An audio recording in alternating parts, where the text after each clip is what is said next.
We need to sit down and say, hey, stop this crazy. Let's fix problems for Californians. And if we can't fix these, let's put them in the parking lot and let's work on the things that we can work on.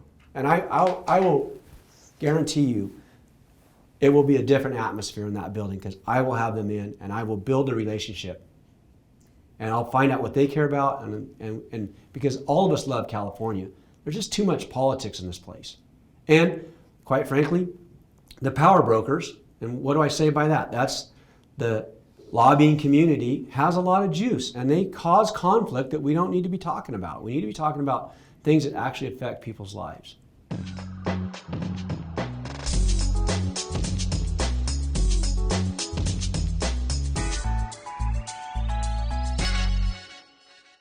Hi, Senator. How are you? I'm good. Good to see you. Just wanted to start out with a couple of questions that would allow people to get to know you a little bit better. And the first is, we're sort of curious, what is one thing that you think the rest of the country gets wrong about California? I think that most of they don't really understand that it's as diverse as it is. So obviously we have, I think when I've traveled around in other states, they think of California as, beaches and Silicon Valley and there's a whole, there's a huge part of ag. There's the Sierras, which is, we have a lot of open, 60% of our state is federally owned. And I don't think they think of that as maybe like a Western state, but not a California. And we have a lot of resources that people don't understand that we have. Like oil. Most people don't know that California is a really high oil producing state. So those are the things I think that people just, they think of California as what we're really famous for: Silicon Valley, San Francisco, filmmaking, things that have set California aside from other nations or other states and nations, quite frankly. And what's a political issue that you have changed your mind about over the course of your life? Let me see. There's been, I think, more so, not so much change, but just have a different perspective on that is how we view the environment. I think that's been something that I've learned maybe more from my friends on the environmental side, that we have a lot in common, quite frankly.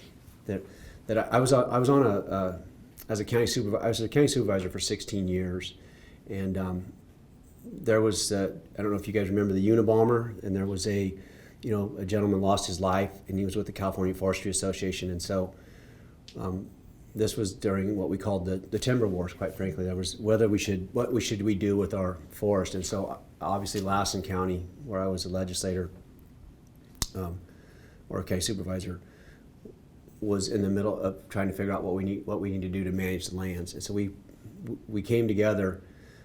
It was county supervisors, teachers, and environmental groups and forestry people, and there was a lot of hatred, and they met in Quincy, California, in a library, and they named themselves the Quincy Library Group. So I was part of that, and we met for actually years. And what we found out was that we had a lot in common. We both didn't like how our forests were being managed, quite frankly, how the Forest Service was managing the forest, and so we actually put together a plan to tell the Forest Service how to manage the land, both environmental groups, and why the schools were there. In the rural counties, schools get 25% of the receipts of the tax base that comes off those federal lands when they sell timber. And so our schools were failing because there was no revenue coming off the forest.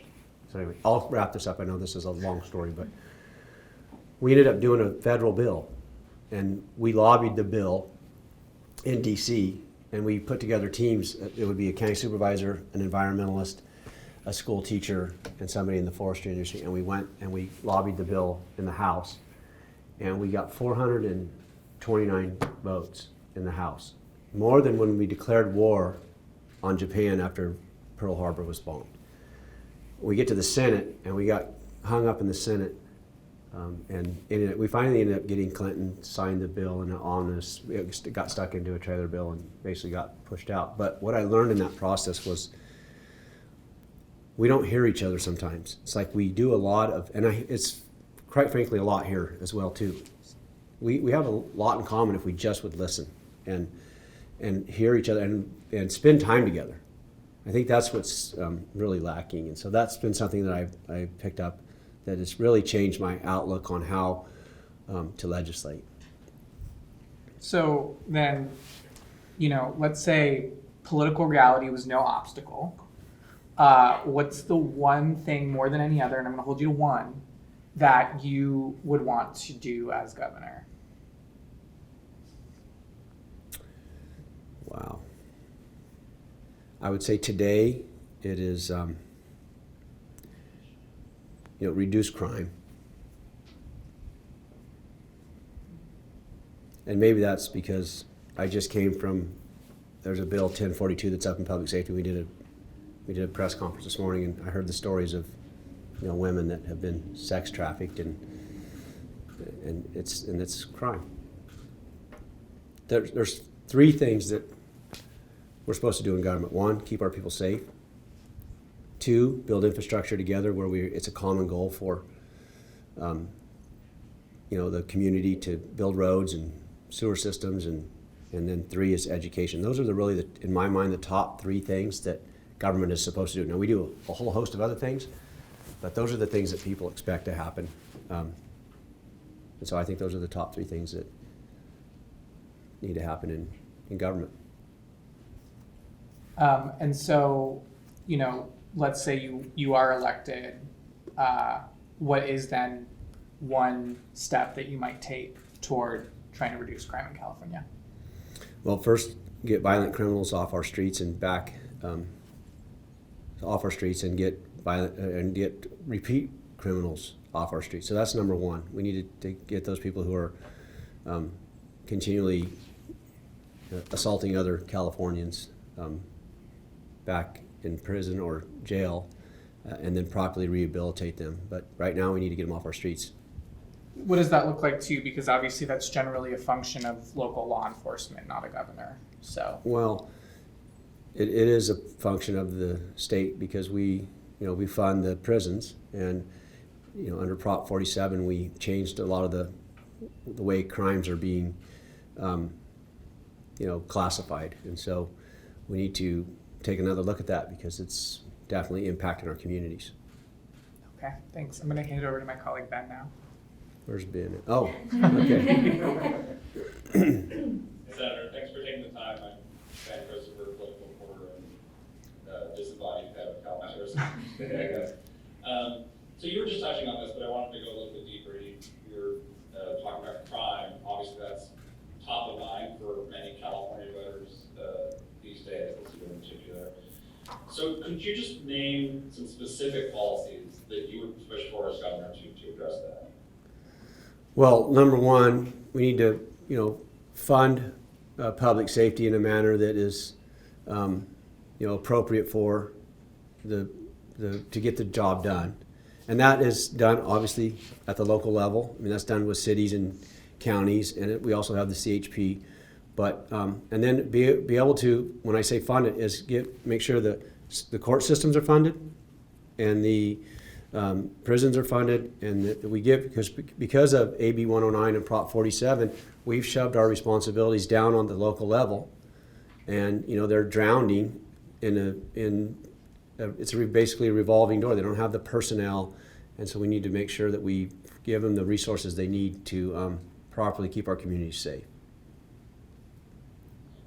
So you just mentioned Prop 47. This is obviously a theme of the campaign, and just for folks at home who maybe aren't familiar with that number, this is the ballot measure that the voters passed in 2014 that reduced the penalties for a number of crimes, including shoplifting, theft, drug possession, forgery, and so forth. So do you think those criminal penalties should be ratcheted up across the board for all of those crimes, or would you like to see more of a selective repeal? I want to see, look, if somebody has committed a crime to, you know, it was sold, so let's talk about Prop 47 for a minute. It was sold as the Safe Schools and Neighborhood Act, but it really reduced, I think that was the title of it. Don't hold me to that, those could be backwards, but it was basically sold as like, hey, this is gonna be safe, and there was a lot of, you can steal $950 worth of merchandise, and it's a misdemeanor, they write you a ticket, it's like getting a parking ticket. And so we've seen that that's, you know, people are repeatedly doing smash and grabs, and it's causing havoc on and driving the cost of living up. So those repeat offenders in that area need to be, it needs to be a more, they need to be taken away and put in a place where they're not continue to, you know, drive the cost of living up and destroy private property and steal. Then when we have violent criminals, so we have people who are, and also in Prop 47, the ability to have felonies and those changed. For example, in California, if you carjack someone, that's a felony. But if you enslave somebody to a sex trafficking, it's not a felony. And you know, those are the things that people that we need to change those laws and have a more even hand when it comes to like what is appropriate.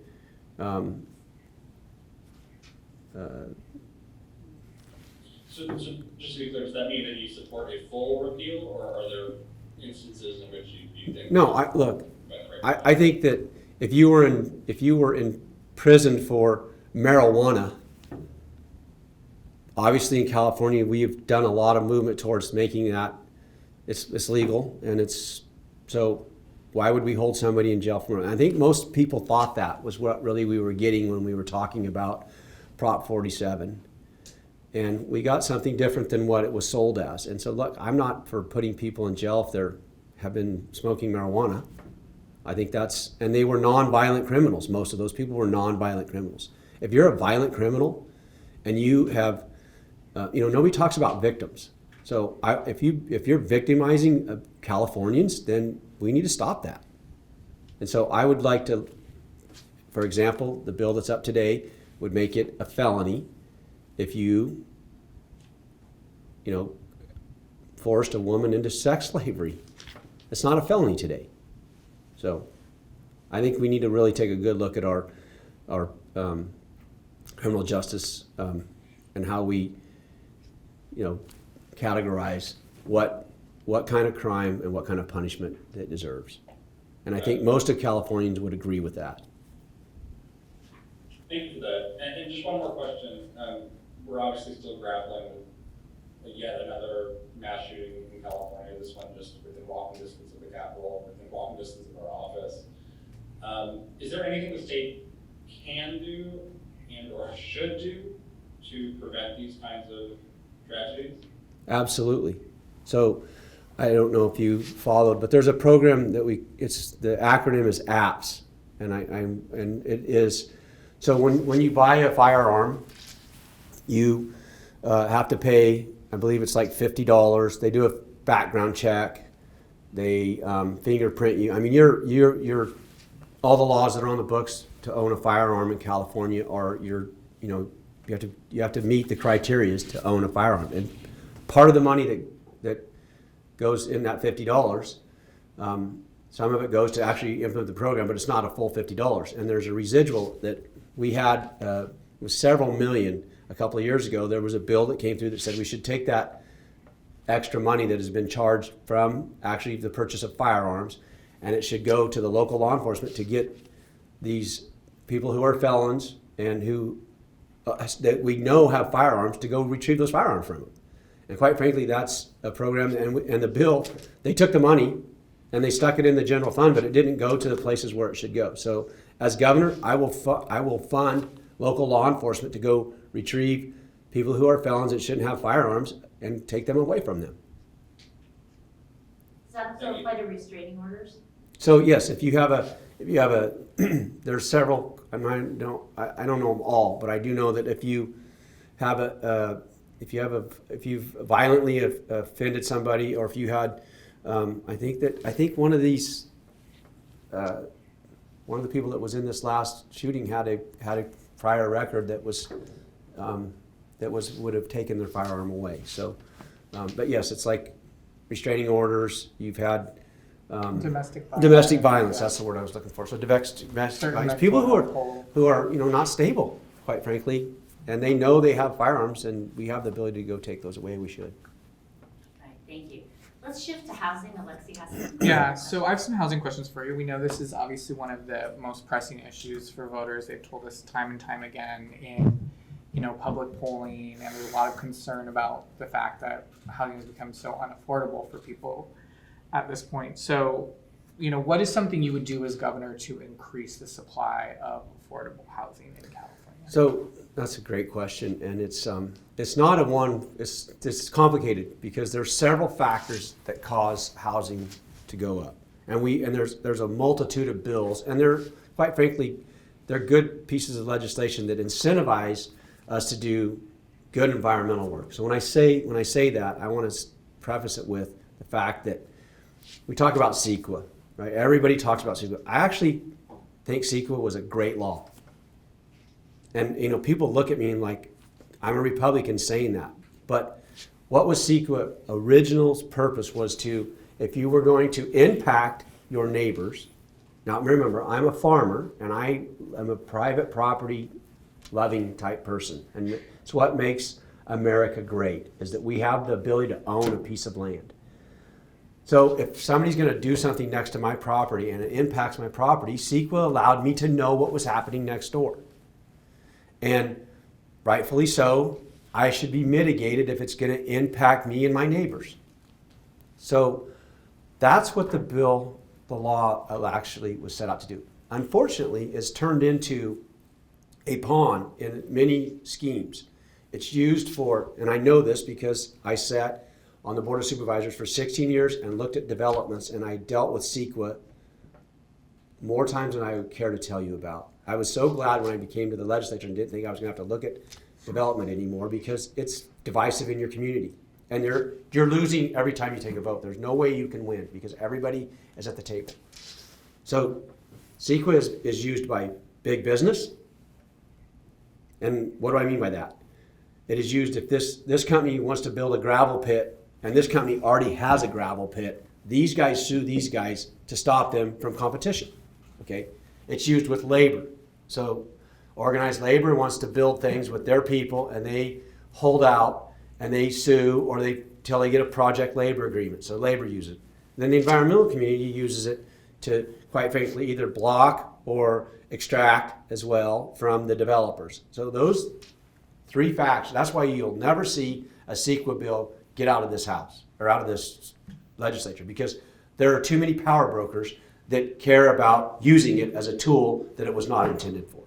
So that's the reality of where we are today, and that's what drives up the cost of building, is that there's wars going on with CEQA. Now, on top of that, we have very stringent environmental codes. Like we want to be green builders. We want to build green, and so we require sprinkler systems in homes. In every home, you require a sprinkler system, and that drives the cost of your home up. We used to just have a smoke alarm system that was in there. It was not as much. It drives up the cost of your insurance, because your sprinklers typically don't always work right. Sometimes they turn on and flood your house when you didn't have a fire, and so your insurance is higher. So those all indirectly impact building. So how do we fix the problem? The problem is that we need to first of all hold people who are accountable, who are using CEQA to sue just to extract. And so if you lose in a case, you have to pay the other side's attorney fees. And that's, so now it brings in trial attorneys who have a dog in the fight. So they're going to be working against that. So there is no simple solution to, and we all will say, let's streamline the process. Now we do it. We do that for arenas, for sports arenas. We did it for Davis, for the housing at Davis. We bypassed the local folks and said we're gonna do a bill because we want this to happen. So there have been several of them in the 10 years I've been here that I've voted for, because I think we really need to sit down. I mean, and Governor Brown even said, if you'll get a bill to my desk that would streamline CEQA, I would sign it. But it's hard to get it there. So I think there needs to be a ballot initiative written very well that would hold people accountable, or we have to just. And what do you mean by hold people accountable? What change? So, what specific changes? But to if CEQA you would if want to see you about it? if you frivolously sue and are just and you lose and continue to lose, you have to pay. You have to pay for this because you're just holding up the process. It's really not mitigating the impacts. The goal, remember, was to mitigate the impacts. And if you can't mitigate those impacts, then you don't get to build. Well, they're mitigating the impacts, but they're getting sued all along the way, and it's the slow of the process. So it's you not think- easy. okay. Everybody will say that's why to build the amount of housing we need and to get the cost down, you have to streamline the process and you have to hold people accountable.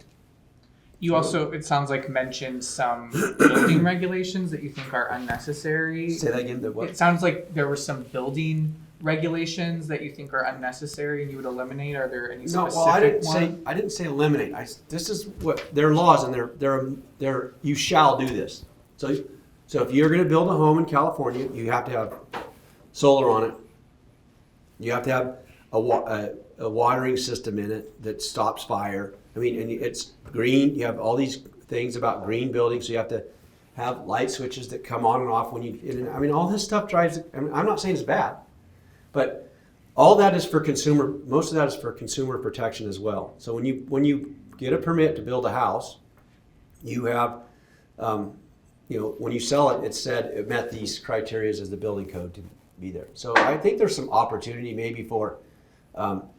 To allow people to say, hey, we don't have a sprinkler system, but we have smoke detectors, and be aware. Maybe there's some opportunity for some of those types of to try to drive that cost down. through those regulations. Yeah. Revisiting some of those regulations. Yes. Okay. Obviously the other side of this is homelessness, which, we, despite throwing a lot of money at, really struggled to get a hold on as a state. So what is, a priority of yours in terms of addressing homelessness as governor? So homelessness, I put into 4 categories. We have mental health issues that help or that make homelessness a part of it. We have addiction issues that are part of homelessness. We have crime, which is part of homelessness, and we have release of people that have been released out of our prisons due to overcrowding in our prisons, which drives homelessness. So those are the 4 areas I put into homelessness. And I just was in Los Angeles this weekend, and I actually went on the street right in front of the city hall, and I talked with a homeless person who came out and asked me for some money. And so I gave him $1 and I asked him to spend it on food. And then I said, can I ask you some questions? And he was really, so I asked him if he had any addiction issues, and he said, yes, I'm an alcoholic, as he pulled out a bottle of vodka and drank it. And I said, if the government would give you a home, would you move into it? And he said, no. And I'm like, well, where do you sleep? And he says, right here. And I said, do you feel safe here? He's like, yeah. As it's gated off, so they can't get up on there, but he somehow sleeps behind the gated part. So to answer your question of how we deal with it, so the locals are the ones that do this. So as a county supervisor, I know that we were the ones that implement all the programs. There are not enough clinicians, period, number one. We need to prioritize giving tax credits or something, or education vouchers for people that want to go into social services work. And because there's a huge need, not only in our schools, but also for our homeless people. And those are all going to be ran at the local level, either through the school boards or through the county offices. So funding those, number one. And I'm a big proponent of that. I don't think the government really does anything very well. And we have proof of that with the EDD, and we don't run government like we would, like I do in my business. I have to be competitive or I'm not in business anymore, and there's no competition with government. So, but I prefer to give block grants to counties, because counties are really the ones that are going to implement these services. And this is a very diverse state. Look, there are homeless people in Wairika, which is the most northern city in California and in San Diego, from one end to the other. I mean, I live on a farm and I go through the town of Bernie, which is Bernie Falls is there, on my way to my farm, and there are homeless people and there's 3 feet of snow. Where are they? They're there. So it's a statewide problem. But the locals are going to be the ones that are going to solve that problem. We need to not so much micromanage from the top down. And I'll tell you who is really awesome, is a good friend of mine, Susan Eggman, who is a social worker. We're very close friends. And she has a package of bills that will be helpful to actually move in that direction. And then we need to fund them at the local. We need to hold them accountable, but not so much box them in so that one size doesn't have to, quite frankly, fit all. Are we talking block grants for services, for housing, for It's a combination. emergency beds? I mean, It's a combination of all those things. And so that's why if you're in Los Angeles or if you're in Bakersfield, that may look different for those communities. That's why we have to allow the communities, obviously make sure they spend the money appropriately, but give them some parameters and meet with them. We have to communicate more about what it is they're seeing on the streets and what they really need, because some areas may have, I'm assuming if you're in San Diego, there may be more veterans that are there because that's a highly populated veteran area. So we need to make sure that we're giving the tools to the people that are actually doing the work, and then have an oversight where we come back and check up on them to make sure that we're getting the big load. At the end of the day, we cannot afford to have, $800,000 apartments built for homeless people. It's just not, it's not feasible to do. We're gonna shift to the economy now, so Grace Great. will handle that. Hi, my name is Grace Getty. I report on economic issues in the state. What is your plan to lower the cost of living in California? So the first thing we need to do is streamline, again, we have a lot of, the cost of living is broad. It's not just housing, it's fuel, it's electricity. We have 60% higher electricity rates on average than anybody in the nation. And why is that? It's because we require utilities to pay into our California Air Resources Board. There's fees that they have to pay for their offsets of emissions. And so we need to take a look at, I think in the general, for all energy produced in California, what the bang for the buck we're getting. When I say that, it's like we import 24% of our oil comes from Ecuador, where they drill, quite frankly, in the Amazon rainforest, and they have no restrictions on any environmental restrictions. And we're importing that oil. When we have oil in California that we could drill for right now, in California, and we have 1,000 permits. I'm on the Sub 2 committee right now, where I hear CalGen is the name of the organization that has all these permits. The oil companies actually pay for them to be actually regulated, and their permits are waiting and they're not being processed. So this is one of the things that is definitely different than the governor and I. This is an area where I think we should be doing that in California. I think we should be producing our oil here, because we do it in a way better than anybody in the world, safer, more environmentally friendly than they do in Ecuador, or they do in Saudi Arabia, where they, even their laws for women are so draconian. I would rather us put Californians to work. At the same time, it's better for the environment. We can just pipe the oil to the refinery, and we can produce it right here in California. So you mentioned it's a broad issue. It sounds like producing more fuel is one kind of component of how you try and lower the cost of living. Are there other parts of your plan for lowering the cost of living? So the other thing is that we produce. I want to finish my thought on that. So we produce 1% of emissions for the world, and for that 1%, the cost of living in California is skyrocketing. I want to go to electric cars. I think it's a great idea. I'm not opposed to using technology and all the great things that come out of California. We're using those here. But let's be real. I'm a farmer, and I'm going to tell you, so I have to plan a long time before I harvest. There's a lot I have to do. You don't just throw seeds on the ground and expect to get a harvest. You have to till the dirt. You have to kill the weeds. You have to water it. You have to do all these things before you get a harvest. And in government, we don't do any of those. We're going to tell you we're going to be in electric cars by 2035. We set a date. The governor does an executive order. By 2035, we're not going to be able to buy a combustible engine car in California. Okay, great. But how are we going to get there? Well, we have to have an electric grid, first of all, that will charge all these cars. We have to have generation, and those don't line up. So what does that do? It forces the consumer to do something because you have no ability to look, just walk out and watch I-5 and see how many electric cars are on the road. There's 30 million cars in California, and 1 million of them are electric. And in 10 years or 12 years, we're going to be to where we're not going to be able to buy a combustible engine in California. That's not going to happen. So we need a pathway to meet our goals at the same time.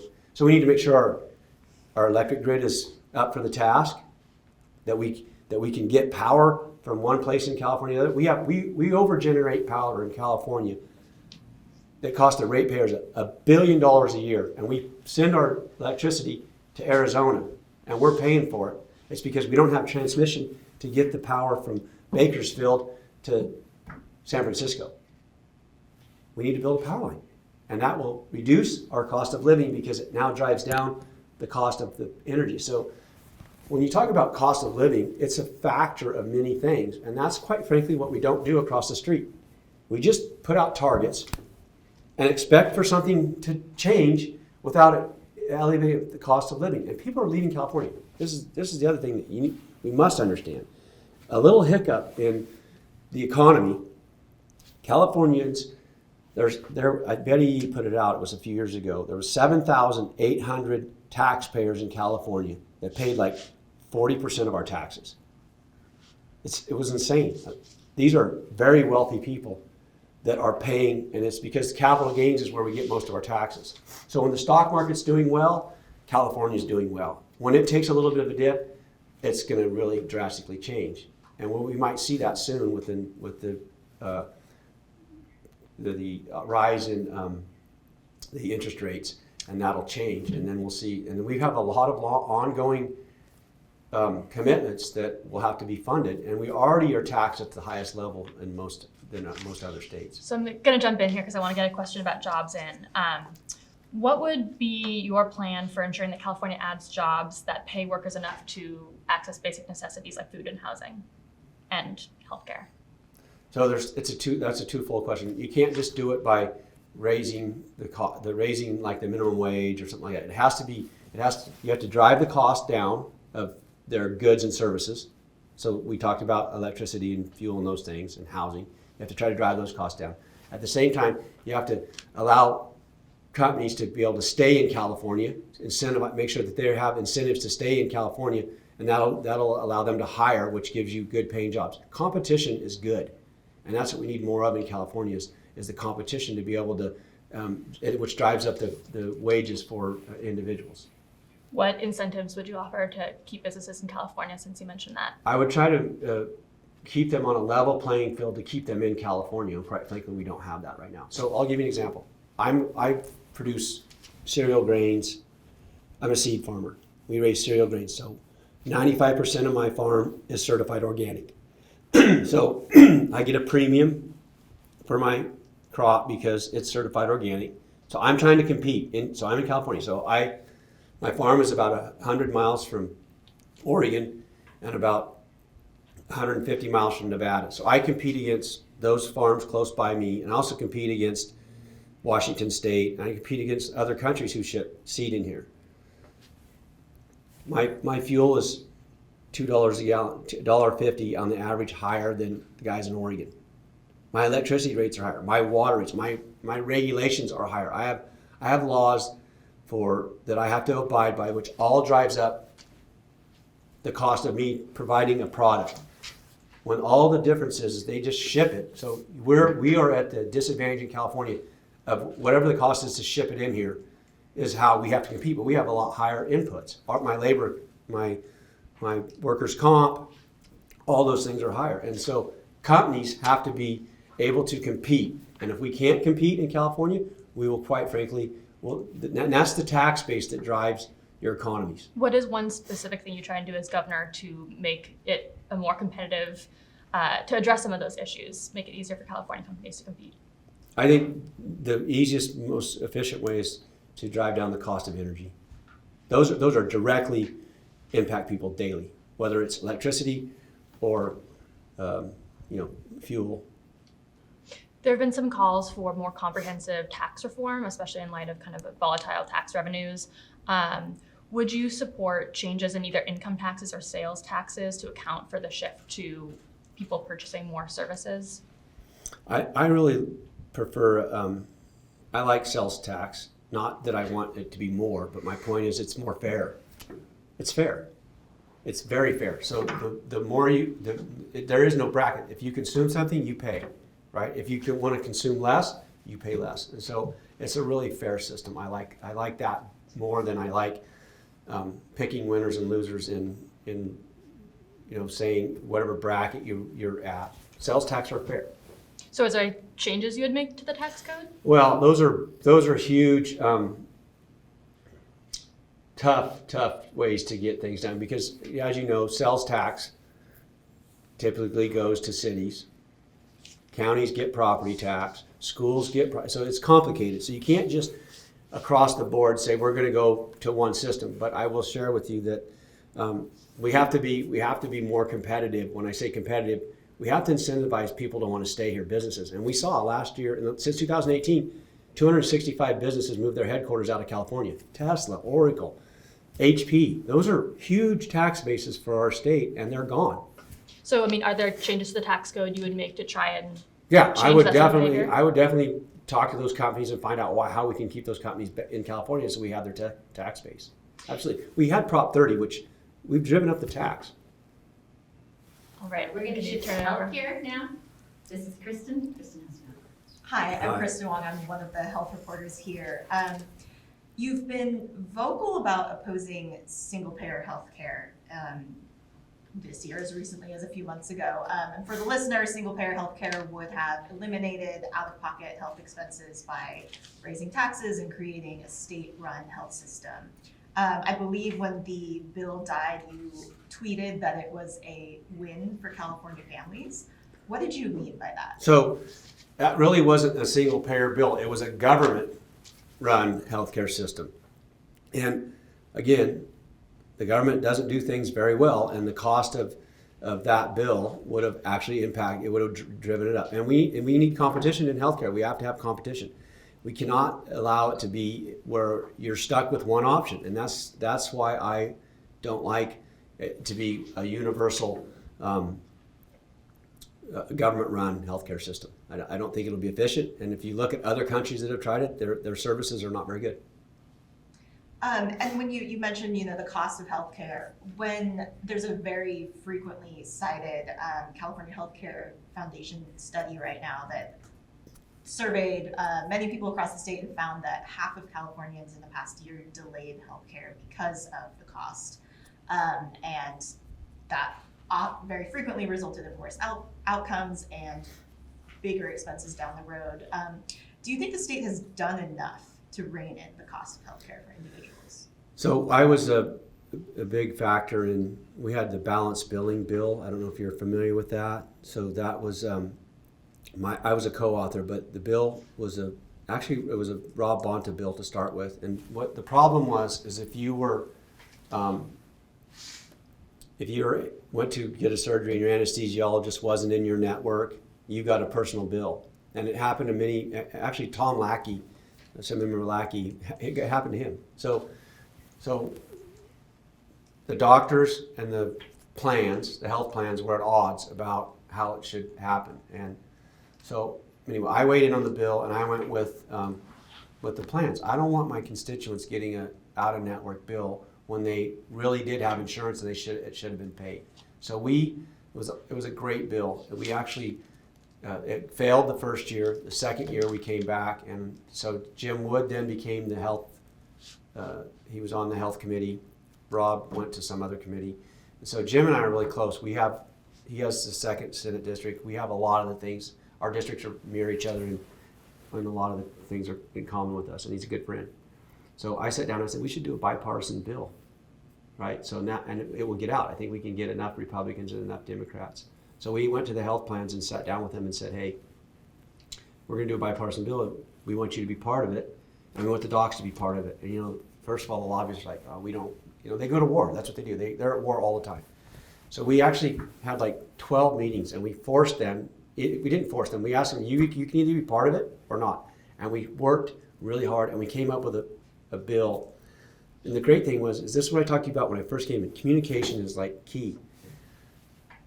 They were spending literally hundreds of millions of dollars a year suing each other over the negotiations. And so the very first meeting we tried to get them to talk, and they didn't want to talk. So we put things in the parking lot that we couldn't talk about, and the things we wanted to talk about was the balanced billing part of it. Anyway, what ended up with the bill was the docs went neutral, the plans supported it, and we drove the cost down because they capped their lawsuits at like 10% against each other, and it saved each of those corporations, the doctors and the health plans, hundreds of millions of dollars because they weren't going to war. They negotiated it out because they actually sat at a table and talked, and the legislature put forth. That bill got out. It was like 78 votes in the assembly, and they ended up doing it at the federal, following our lead as Californians, and they did it at the federal level to help manage healthcare. That drove the cost of healthcare down. Those are in pharmaceuticals that are available. We can do a lot with driving down the cost of our medications. There's a lot of opportunities if we just stop letting the power brokers who have the live conflict and make money off of conflict across the street to sit down in a room and actually do something for the people. Are there any specific policies that you have in mind that would potentially drive down the cost of things like pharmaceuticals and other healthcare? Yes, great question. So first of all, I think education. Number one, our healthcare problems are because we eat horrible. California, I'm a farmer. Anything that comes in a package that wasn't packaged by God is not healthy for you. I'm just going to tell you that. And we don't educate, and it's because we need stuff to have shelf life longer, but we need to educate that. Now, I'm going to get in trouble because, I mean, we used to raise potatoes, but if you eat potato chips every day that are deep fried in oil and salt, you're going to have a higher risk of diabetes. There are just things we need to do. We need to start educating young people and parents on our diet, which will help curb our later in life cost of healthcare. Exercise, good food is number one. The other thing we need to do is we need to have more competition in pharmaceuticals where we can drive the cost down. We went through some bills about PBMs. That's and I hate to use acronyms, but I do because I can't remember what that is. Pharmacy that. Yes. So we need to. There is places legislatively we can be involved, and we can help from monopolizing profit centers for healthcare. Thank you. And I'm going to switch topics real quickly. So in the past, you've voted against bills that would have expanded access to abortion through cost reductions or increasing the number of providers that can provide abortions. What do you think about the state's current positioning as a sanctuary for abortion access? So I'm pro-life. I'm not shy about that. Totally pro-life. But I'm also somebody who voted. I think I was one of the few that voted for access to contraceptives for affording contraceptives, and so I voted. I think that we need to do. I would like to see us spend more money on education again about. I don't want to have to be the choice of whether you need an abortion. I like to prevent that from being that having to make that choice, and so I land on that side. It's not always in line with some of my colleagues on my side of the aisle, but I think it's the right thing to do. What do you think about the current proposal to create a fund to pay for people from out of state who potentially will come to California in greater numbers? Yeah, I know that people want to make that the topic, but I don't like my tax dollars going to take life. I'll just tell you that personally.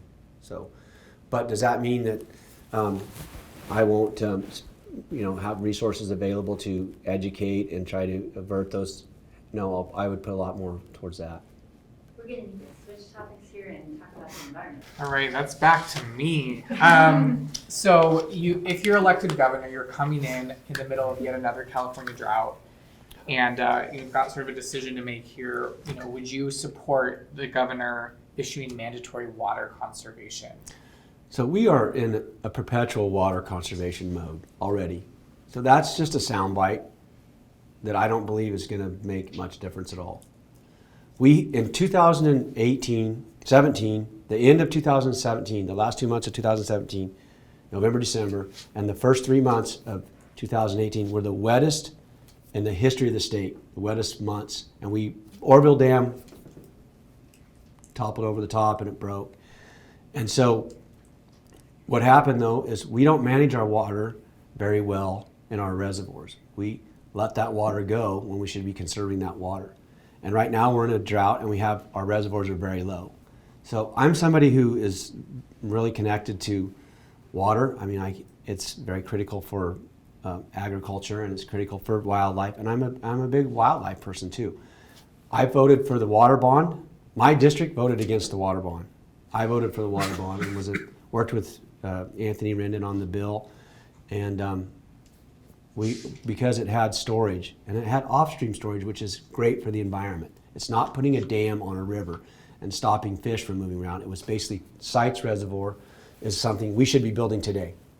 It's 1.5 million acre feet. It's good for the environment because it allows us to move water in a way. It's good for humans and it's good for agriculture. All three of those things benefit from that project, and we, for some reason, can't find the money to get that done, and we're hung up in, environmental. If you want to do an executive order, why don't we do an executive order to build that because it will help Californians.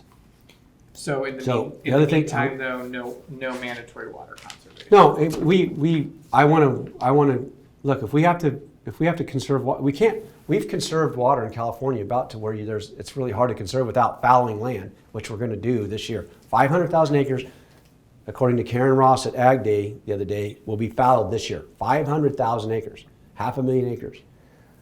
That's a lot. That's a lot of water, and it's a lot of economic growth or reduction in California. But I think that this has been my biggest frustration as a legislator. I've had 127 members to my district. I hold the record, I guarantee, probably in the history of the state, of actually hosting members to my district. And that's 127 separate legislators. Many of them had came more than once. And I take them out and I take them on tours. And what I share with them is the forest. We burned almost 1 million acres. The Dixie Fire was almost 1 million acres, all in my district. The Caldor Fire, all in my district last year. And we are burning up the biggest reservoir in the state. So when I say that, what do I mean? We've had almost 100 years of fire suppression, not natural to California. California normally burned with lightning strikes and Native Americans setting the land afire. Every 10 years, the topography typically burned. And we know that from the history. We can look back at tree rings and we know that for sure. That's factual. But we stopped fire. We started putting out fires in California. And what happened was all these trees grew, and then they're all sucking water out of the ground. And when we go through a drought, they get stressed, and when they're stressed, they're acceptable to bark beetle. And the bark beetle burrows in underneath the bark and lays its eggs. When the tree is healthy and has water, it creates pitch and it pushes the bark beetle back out. When there is no water, then the beetles kill the tree, and then when it's dead, and then when it burns really hot and intense. And also they do when they're too crowded and so we've seen these fires. We need to thin our forest at a pace and scale which is the biggest reservoir. What happens when you thin the forest is you cut trees, you use those trees for paper, for building homes, you make energy out of them. At the same time, the other trees that are there grow faster because they have more sunlight, more resources, and they actually sequester more carbon. Remember like when we were in 5th grade when they said, what we breathe out, the trees breathe in? Well, it's still that same way. The biggest carbon sink is our forest.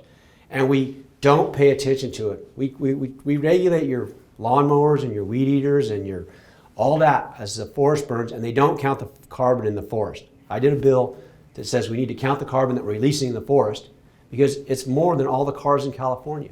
At the same time, it's our water source. When the snow lands on the trees, on the limbs, it evaporates. It's called evapotranspiration. So the snow, the wind blows and it evaporates. When the snow lands on the floor, when you have the spacing of the trees, it actually goes into our watershed and is purified, and it's good, clean water for the habitat and for us. It also, when you thin the forest, fire can come through and it doesn't crown out, and it actually burns along the floor and leaves us with trees that are still alive in the forest. So that, if you want to talk about the environment, that's probably my biggest frustration, is we can create more water by doing good forestry.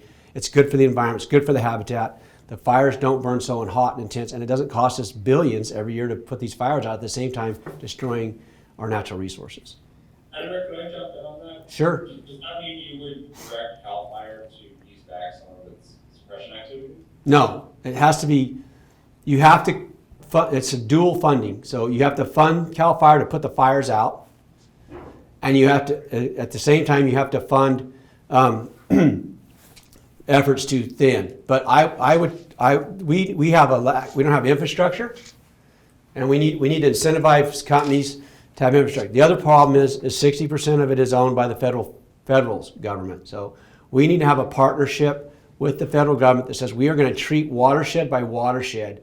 That means there's awesome opportunities for actually pelletizing the like the little pellets, and we actually can export them and take coal off in other countries, export our wood in pellets. But we need to have a steady supply.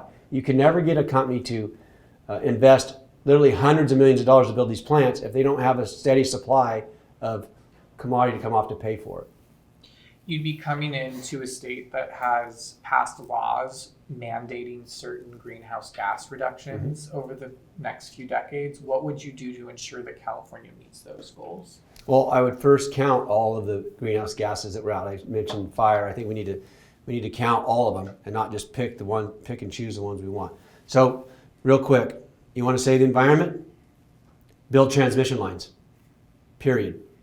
We have power that we're exporting out of California. We just need to use it in California, drive the cost down of that. I think we need to make sure the grid is in a place where we can actually put electric vehicles and hubs in the cities. We need charging stations. We can't have electric vehicles if we don't have enough charging stations. So those are areas I think that I would be focused on right out of the gate, because that's actually driving the cost down and giving the consumer an incentive to purchase that and make sure that the grid is up for the task. Since you've mentioned electric cars a couple times now, would you maintain the governor's executive order? No. No, you would overturn it. No, because we're not going to meet the demand. We're not going to get there. I would focus on the grid first, and then I would say, look, I want to get there, but I don't think we can get there. I think the cost of it is going to skyrocket. And there are other forms of hydrogen is another very very successful, because it's expensive to make, but at the same time, it's more user friendly for especially moving big freight. We have a trucking business as well. I didn't tell you that. So we do trucking, and you're not going to move the freight that you need to move with electric trucks. This is not going to happen for a long time. So it's the bridge, I call it. So the bridge would be hydrogen in trucking, and I would help incentivize. We were working on there's a few bills in there, but the infrastructure is really weak. So no 2035 mandate, but are there any kinds of steps that you would take, that you would want the state to take in order to move toward more non-combustible energy? Absolutely. We have electric trimmers and stuff we use electric. It's awesome, and battery powered impact guns and stuff for our business. But this is what I would do.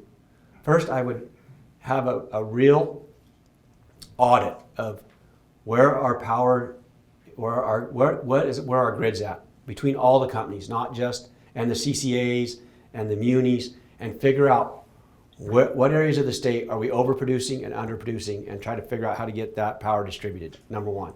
Number two, do we have make sure that we're safe, so we're not burning down our state with the grid. And then I would start moving towards obviously the populated areas and people that do short commutes are the ones we want to get get the infrastructure up for because we can impact more people. So I would audit the system and then move appropriately accordingly to that, what the audit comes out to be. I'm gonna need to shift us to education now. Joe has some education questions for you. Sorry. Hi, Senator. My name's Joe Hong. I'm the K-12 education reporter. I'm going to ask about K-12 schools first, and then we'll move to higher education. So do you think public or private charter schools need to play a bigger role? And what are some specific policy changes you would make surrounding school choice? That's a great question. We have, so just my experience alone, so we have 3 children. We have 2 boys that are older, 22 and 20, and then we have a 12-year-old daughter. So our kids were in public education. So I want to say that I think we have a lot of great teachers out there, but we also have, I think there's some room for improvement on making sure that parents have choice. I'm for parents having choices. And our charter, there's been a lot of bills targeted at making it more difficult for charters, and there's been some abuses in charters. And so I think there's some opportunity to allow parents to have choice to either use charter or public school or whatever, but at the end of the day, it's about funding. And so, as you know, if you're the reporter for that area, the money doesn't always follow the kids. And I think that we need to have more opportunities where parents have the choice to, we all pay taxes and we all want to see our kids get an education, but I think that we should empower parents more than the bureaucracy to let parents make choices for their children. So you would support something like a voucher program for private schools even?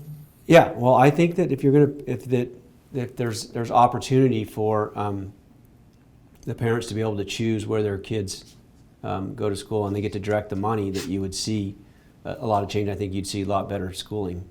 And so I want to just give, so our sons went to to public school, and we made the choice to put our daughter, who's here with us, in a private school.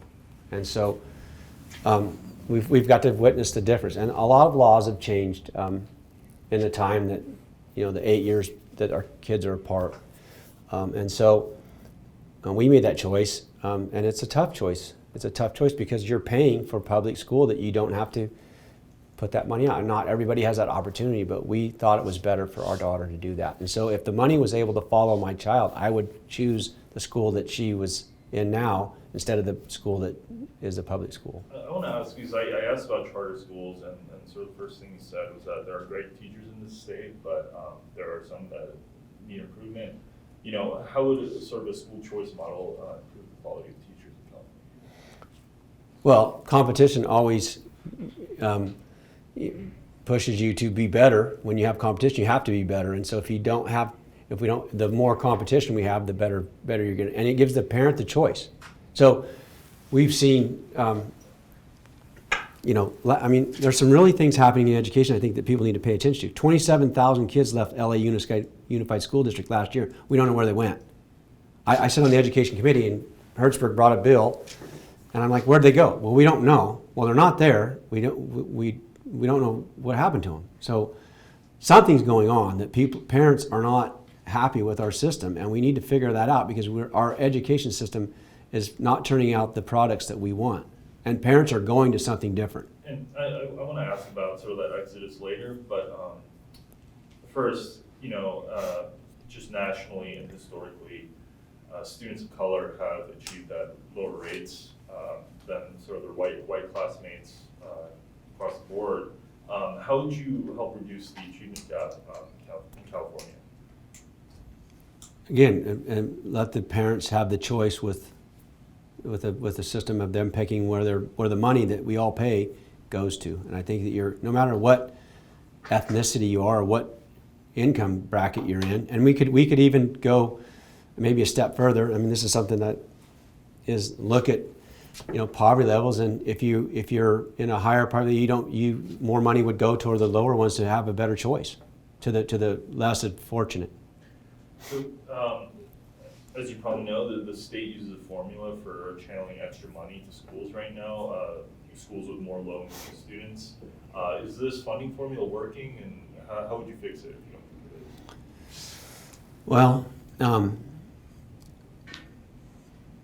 I want to make sure that the most disadvantaged folks have the same opportunities as people who are more wealthy, and sometimes that means that we'd have to, maybe look at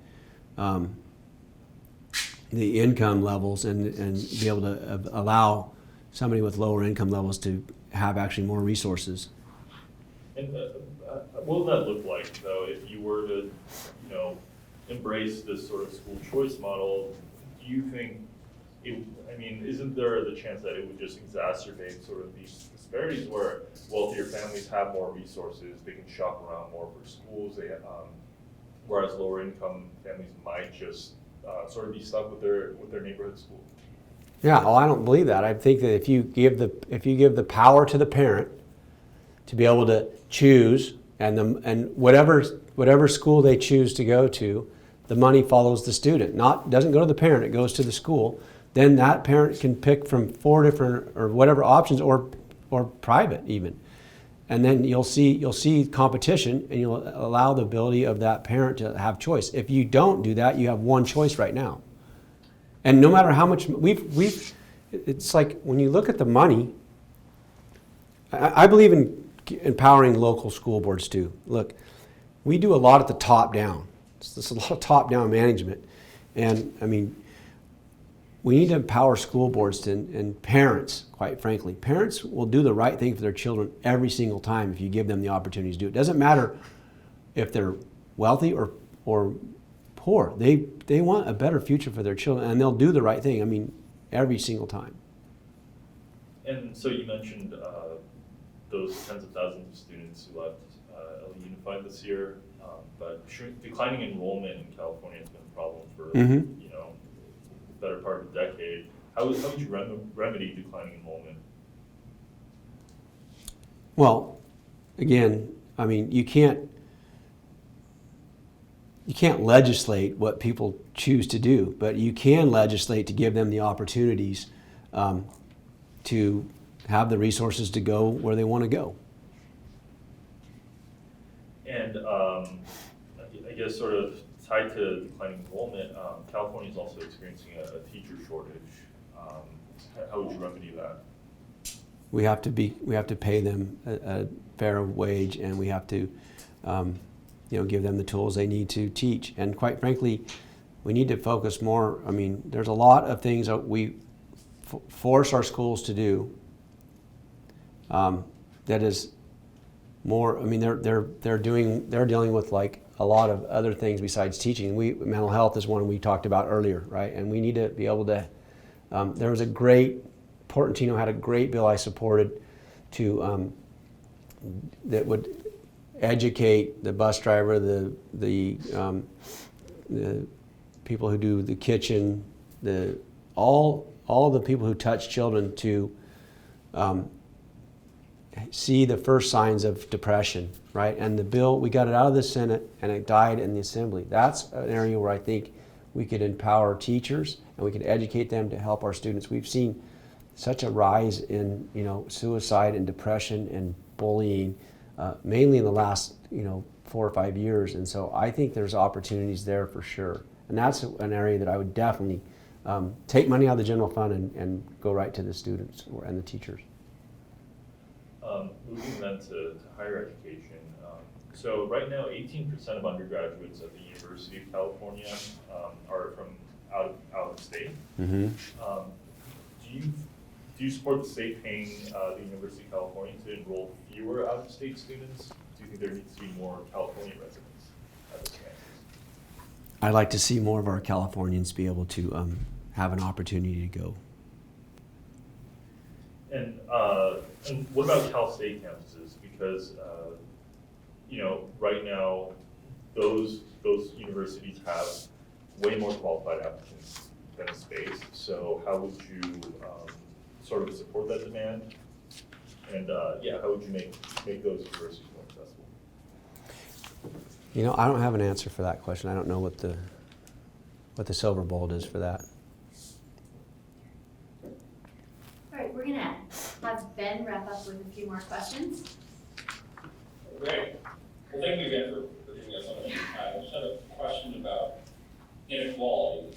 And I wonder, just as a broad principle, do you think income inequality or wealth inequality in California, is that in and of itself a problem? And is it something that the state should be doing anything to reduce? Yeah, let's be honest. People who are, their income is less than others, they get affected more. So when I say that, it's the working families, it's the, I think about my employees, right? We have to be able to compete to pay them a wage that they stay. First of all, I have wonderful employees. I'll just tell you that right now, and they are awesome people. But I have to pay them enough that they can hopefully buy a home, raise their family, right? And I have to compete to do that. So when we talk about the cost of living, I think this is where we could really impact the lower and again have a better quality of life when we drive down the cost of living. Look, if you're elderly and you're on a fixed income, or you're somebody that is working for an hourly wage, it is tough in California. There's no doubt. And by driving down the cost of living, your transportation, your electricity bill, your heat bill, those things directly are like putting dollars per hour in your pocket. And we need to do that. And that's really how we can affect people. And it's also for the students. Our sons went to Cal Poly, San Luis, and it's not the tuition that kicked they worked on our farm to put themselves through school. It's the rent. It's it's parking. You just start going through the list of all those things. That's what impacts the student. It isn't, the tuition, we can handle that, but we can't handle $2,500 a month for a bedroom and 6 people in one place and they're trying to study. And we have to drive down the cost of living so we can help those lower income people and those folks that are on a fixed income. I cannot tell you it's heartbreaking, how many elderly people who are on Social Security, they own their home, and they're calling and saying, hey, is there anything that will help me? I cannot afford, my rent's gone up, my electricity bill's gone up, my transportation costs, my medication, all those things go up, and they're stuck. Quite frankly, they're stuck, and it's really sad. So to drive down the cost of living is like putting dollars right back in their pocket. Got it. While we have you, I guess I'd just like to ask a broader question just about how you would, the role that you could see for yourself as governor. Because if you are elected, I think it's fair to say the legislature will almost certainly still be controlled, perhaps overwhelmingly, by Democrats. And so how would you get anything done in that environment? That's well, I say when I'm elected, not if. So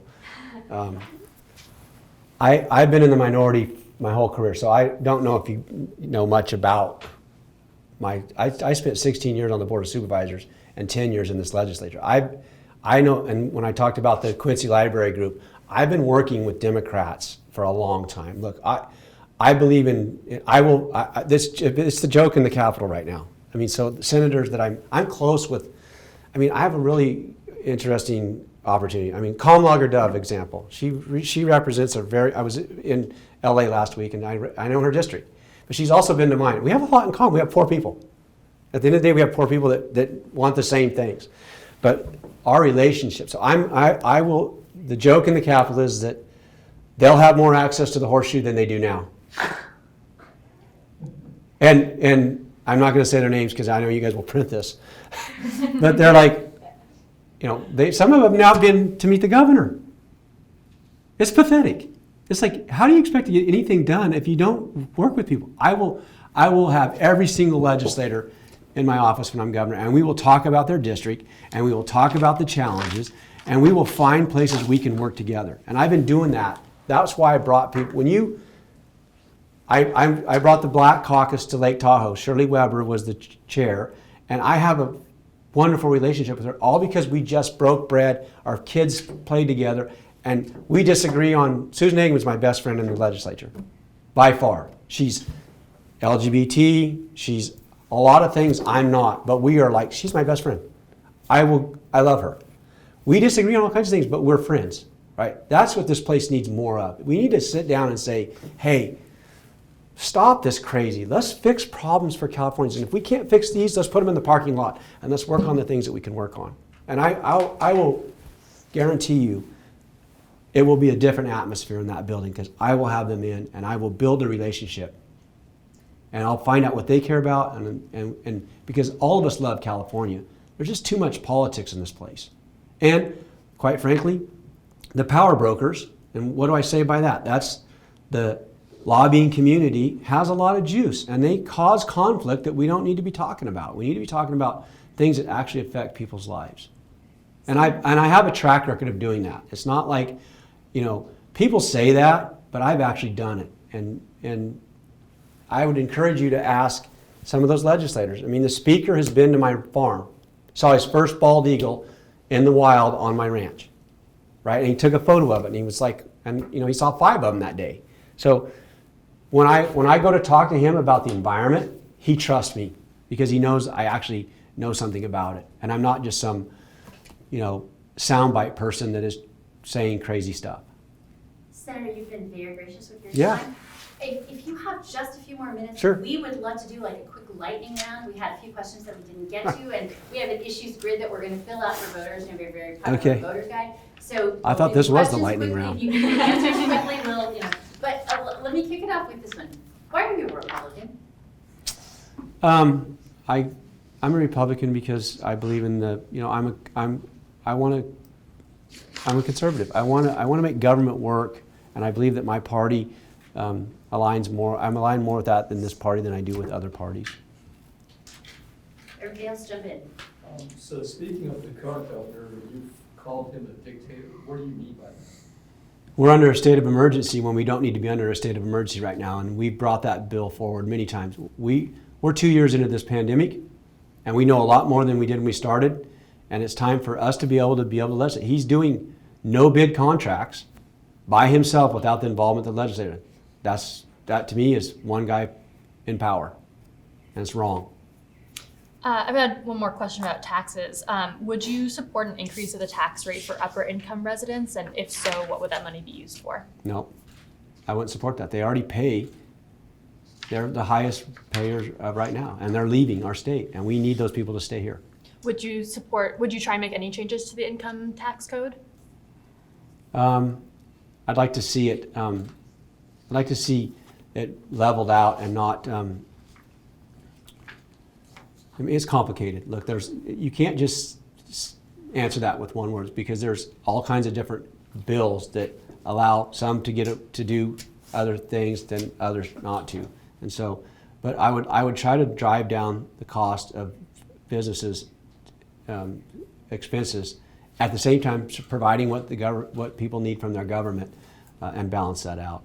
So, I know making actual changes to the tax code is complicated, but are there, directional changes you would try and make in the income tax code for groups at different income levels, or do you think it's basically good as it is? Well, most of the stuff I've supported in the past is like the earned income tax credit. I supported those for lower income people that we are giving them a tax credit even if they don't pay taxes. So that's actually adding to them. So I've supported those. But my main goal as a governor is I want to make government work better. And what do I mean by that? I want to have an app for the DMV. I'm frustrated. We have several vehicles and we deal with the DMV, and why can't I have it on an app? If COVID's taught us anything, we don't need all these buildings and agencies, and we can streamline government. And you can do that without laying people off in the government. When we did it at the county level, as people retire, you don't replace them, so nobody loses their job, but over time you actually reduce the cost of government, which is, then you can take that money and you can do other services. I had a question. I was just going to quickly ask, you mentioned the DMV and you also mentioned the EDD several times. Curious if you had a couple of things that you would specifically do to improve things at EDD, which is continually having problems and has had 3 directors in the past 2 years. Yes, thank you for the question. I'm an employer. So the governor, under the state of emergency, did not make it so that when you sent your unemployment in, that the employer has to validate whether you were unemployed or not. So take for example our business. We were essential. We produced food for people, so we were essential. So we didn't lay anybody off. So we actually applied for the what the heck was it called? PPE. Yeah, PPE money, and then we paid it back because we didn't use it. We never stopped our business. All right. So, but we didn't know if we were going to get shut down or not. So, but when you lay so we have seasonal work. We used to have seasonal workers. They get laid off. They go to sign up for unemployment. EDD calls the employer. Does this person still work for you? No, we laid them off. Okay, they have a benefit coming. That was done away with during COVID. So prisoners were getting, because there was no validation. So number one, it has to be on the form. It's not even on the form. So anyway, my wife ran a bill to try to fix that, to put it in there. But we have to have a system that's accountable. The other thing is that businesses have to pay that money back.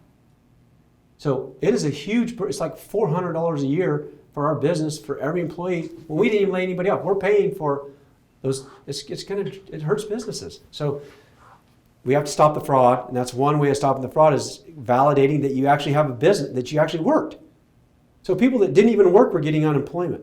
But wasn't the vast majority of that fraud in the program that they set up for people who were self-employed or freelancers? So how do you then validate that? You have to have a checks and balances in that system. You can't just take somebody's word for it. You have to make sure that they were a freelancer or they were a self-employed business. You can't just hand money out How and would say you do that? You don't have an employer you can call. So what would you imagine that? that you have a business license, or to have a business, to be a valid self-employed, or if you're a beautician, you have a license.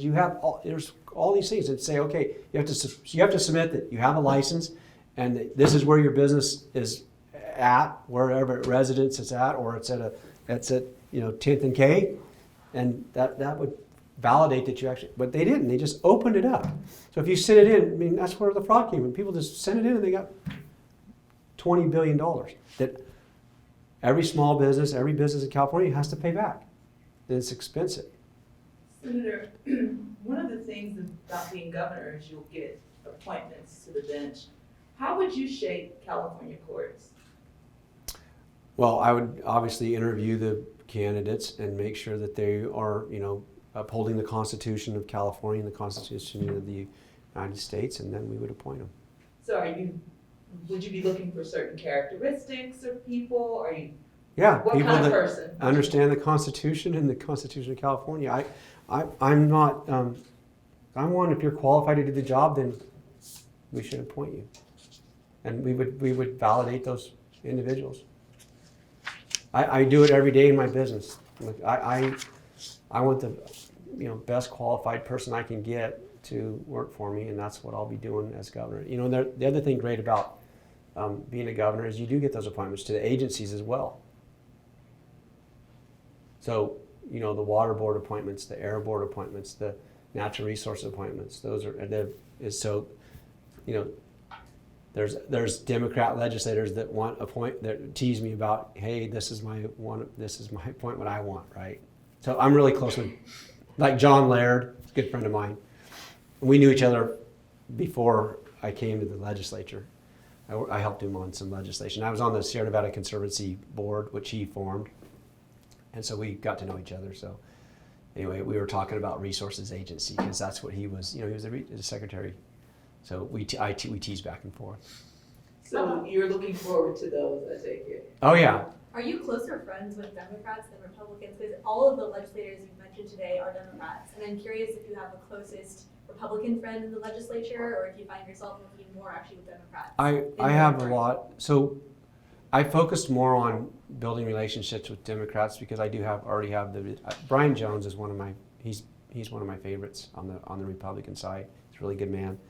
But I really focused on Democrats because I think that's where I'm.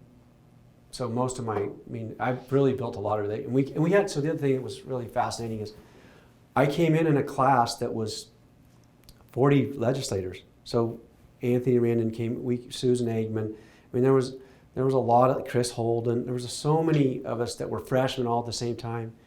I mean, Christina Garcia, she's a close friend of mine. So I have a lot of friends. And so I do a couple things that probably you don't know about. So I bring peaches to the Capitol. So I bring a truckload of peaches, like a pickup, 50 lugs of peaches every year, and I give them away. And so, and I don't raise peaches, but I have a friend that raises peaches, and they pick them the day before, and they're just delicious. And so, so Nancy We have you Skinner, back during beach. yeah. So Nancy Skinner, so Nancy is, she, and I used to bring them right towards the end of session, and so, you know, I give them a bag of like 10 peaches or whatever, and we do the big peach weight. So Susan Eggman was the chair of ag, and I was on ag, and her dad was a beekeeper, so she was in ag when she was growing up. So that's how we built that relationship. But anyway, I bring peaches. So I have a relationship with Nancy, quite frankly, over peaches. She loves peach. She loves fresh peaches, which everybody does. And then Shirley Weber would make a cobbler, and we would have and then I also, from the little town that we come from, so there's 270 people in Beaver. I don't live in Beaver, but that's where I get my mail. So we have a bar, we have a store, and we have a little Frosty where you can get a hamburger. All right, there's a school there, and there's not a lot in Beaver, but there's the 8th grade class every year sells See's candy, and they raise money to come to the Capitol to visit the Capitol. They make a trip to the Capitol. So I buy a box of See's candy from them every year, and I give every legislator a box of See's candy with a picture of the 8th grade class. All right, and then they know that that's the fundraiser and then when they come, they usually are in the gallery before COVID, and I would introduce them, hey, these are the kids we bought that you got, anyway. So Shirley donates $50 to the class every year out of her own personal money for them to come down. So I do a few things that are different than other legislators, just to build those relationships and try to get them to, get to know them. Do you think you're too friendly to be governor in a way? I mean, think of, Larry Elder in the recall. He garnered by far the most votes among the Republicans, and he was obviously very controversial, very contentious, not necessarily into, building bipartisan coalitions. Do you think you will be able to galvanize voters with the approach that you are taking of, bipartisan friendliness and, working together? Well, we're going to find out. The biggest challenge I think I face is, as Republican against the blue state. Let's be honest. I mean, this is David versus Goliath. The governor has, he raised $70 million for the recall. Mm-hmm. And, my biggest challenge is who's going to know me? I mean, really, I represent almost 1 million people. So I have some big hurdles to get over. But I think if people get to know me, my own party, there's a faction of both parties. There's the right extreme, there's the left extreme. And then there's a whole lot of us that are just reasonable people, common sense people that everybody wants something, their family better. So my family's been here for 92 years. We've been farming in California. My grandfather came during the Great Depression, and he was a World War I veteran looking for work in California, and got a land grant he put his name in a pickle jar, and they pulled his name out, and he got an 80-acre homestead. It's an awesome story. It's true. And I have Franklin Roosevelt, after he paid taxes for 4 years, signed the deed, and I have a copy of it in my office. So I love California. And quite frankly, why I'm running is we need balance. There is no balance here. 25 years of one party running the state has gotten us well. And that's why I tell people, my campaign is pretty simple. If you like what you're getting, crime and education and cost of living, then stick with what you got. But I want to give you an option. I want to be able to work with those legislators and give us something different. And I have common sense solutions, building power lines to actually distribute power, helping our forest, which actually brings us more water, giving parents choices. Those are not crazy ideas. Those are just reasonable in my mind. So I have challenges, yes. I'm a believer. I think that, that this is the right time. If there's a time that a Republican that is reasonable and, George Skelton, bless his heart, wrote a really great thing about me. He said, and it wasn't even a story about me, it was about Republicans. He said, they're in the rough, the grass is tall, they can't even find their ball. Talk about golf. But he said there's a likable seed farmer in the north part of the state that's qualified to be governor. In that article. So to me, that's like, I'm qualified. I believe I am too. But my biggest challenge is getting my message out and getting people to know me. And that takes money, which is very hard for Republicans to make in California, or to raise. I wanted to ask one more economic question. Childcare providers play kind of a very specific role in the economy because they enable people who need to work or want to work to do so. Do you think that industry is doing okay, or do you think the state needs to be playing some specific role to help it in some specific way? Yeah, so I've worked on childcare forever. It's a problem. If you're a single mom and you're trying to provide for your family, it is tough. And I did when I was at the local level, we developed family resource centers, and we used.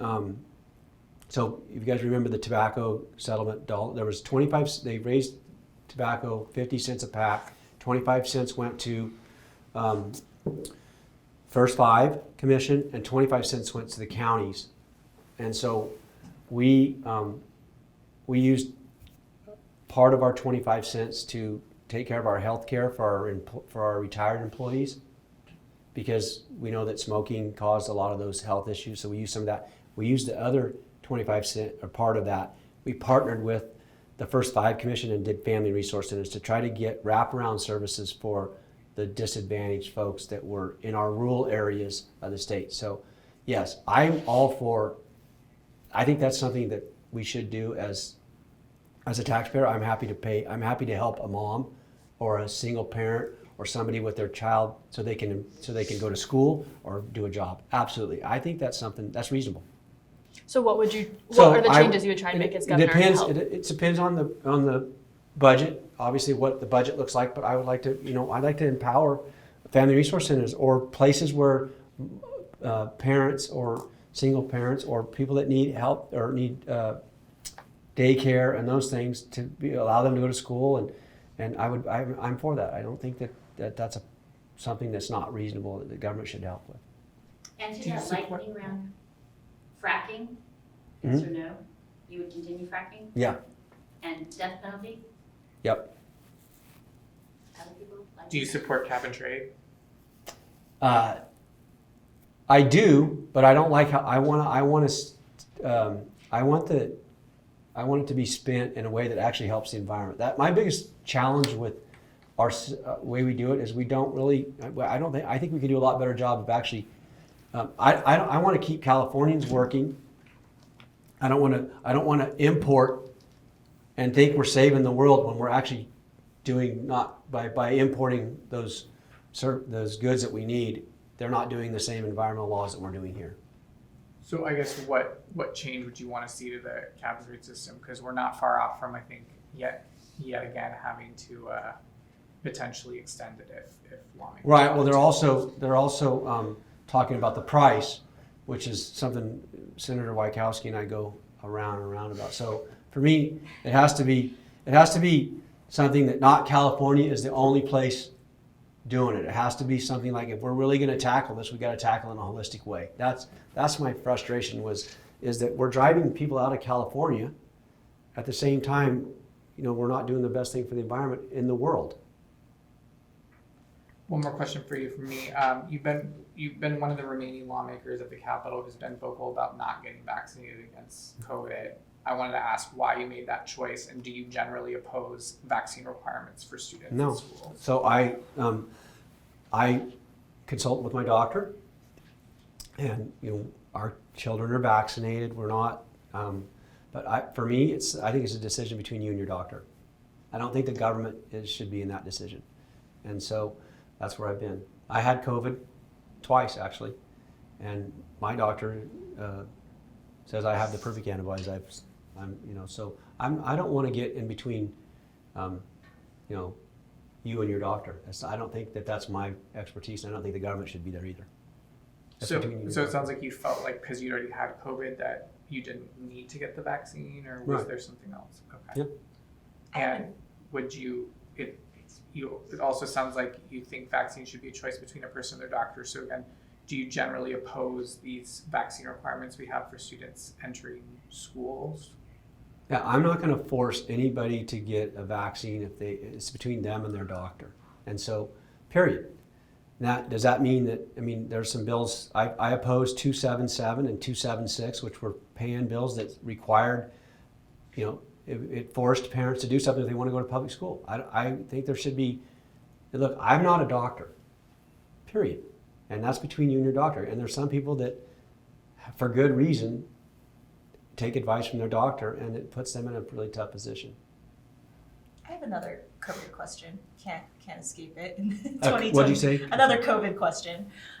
So sort of like state of emergency aside, when you compare COVID outcomes in California to other states, like our mortality rate is lower, our students have missed, once we reopened in-person instructions, have missed fewer in-person school days because we haven't had to have sort of a ton of closures. But I think it's fair to say that we're all tired of sort of blanket restrictions on life. What would living with COVID look like under your governorship? So look, I have not been critical of the governor, and look, when they came and they briefed us as legislators and said 35 million people were going to die in the United States. And that was what the health professionals said. And they said, you know, we need to slow the curve, and we all know the story, right? It's going to be 3 weeks, and the virus doesn't like heat and all those things. But we're 2 years into it. And I think that for me, it's more like we know a lot more than we did when we started. And so I think that I'm not a fan of Monday morning quarterbacking anybody that's had to make some really tough decisions, because there's some tough decisions that had to be made. But I do know today that, you know, we don't need to be in a state of emergency with the governor making all the decisions. And that's where I would really, I actually have a bill that says the legislature should, during a state of emergency, every 45 days, decide whether we should be in a state of emergency and actually have that power. Because I think together, we can do a better job of making Californians safe together, than giving all the power to a select small group of people that really like power. That's scary to me. And I think that the legislature, we have branches of government for a reason. And so, you know, I would consult with many doctors and consult with the legislature, because we're all in this together. It's been fascinating to like see the differences in states and the differences in approaches and all that. But at the end of the day, I think together we make better decisions than one. And some of this stuff that's happening, like I mentioned the no bid contract with Kaiser. I mean, the behested money, it's just like, it smells bad. It's like something's not right here. Why is the governor doing that? I mean, that to me is not right. I'm a Californian, and I'm going to be one for a long time. I want my state to thrive. I want my people to be safe. That's what government's supposed to do, remember? Keep them safe, do infrastructure, education. We do a lot of other things, but those things we need to do.